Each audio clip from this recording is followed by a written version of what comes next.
Today we're going to look at the Yi 3-axis action camera gimbal and find out how well it works for mountain biking. Just getting it out of the box and throwing a camera in it gave me hope that it might just work. However, after mounting it and doing a few tests to see the angles it could take, I started to lose my confidence.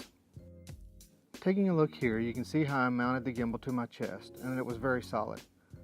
I actually used a set of lacrosse shoulder pads because they had a solid plate on the front for mounting and gave a very sturdy base. Now that it's mounted, I wanted to put this gimbal to the test and see if it was a viable option, especially for under $100. Once on the trails, I quickly found out that my in-house tests were accurate and that when the camera is mounted in the vertical position and goes past 90 degrees, it starts to fade one direction or the other. An additional problem I didn't see while testing in-house was that when in hard turns, it will often lock in the sideways position for some time. Taking that into consideration, I flipped the vertical mount and tried again with much of the same results.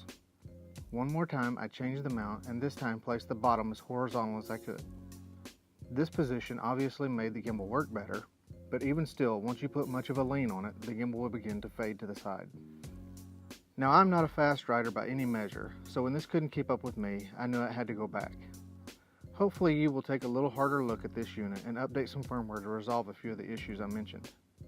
If you're looking for a gimbal to use in the upright position and can even have the base stay pretty level, I think this can give you great shots on a budget. I just can't recommend this for any type of action footage when the gimbal is attached to your body.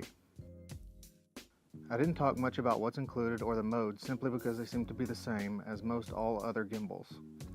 Inside the box you'll find the gimbal, 2 batteries, charger, charging cable, and some pretty useless instructions. The 3 different modes will give you pan, pan and tilt, and lock.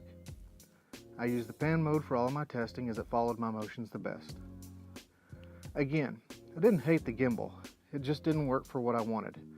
I hope you can take a look at this and get a few of the settings and issues figured out. I really think a firmware update can solve most of the problems, and then this can be represented to the biking community as a solid option for under $100.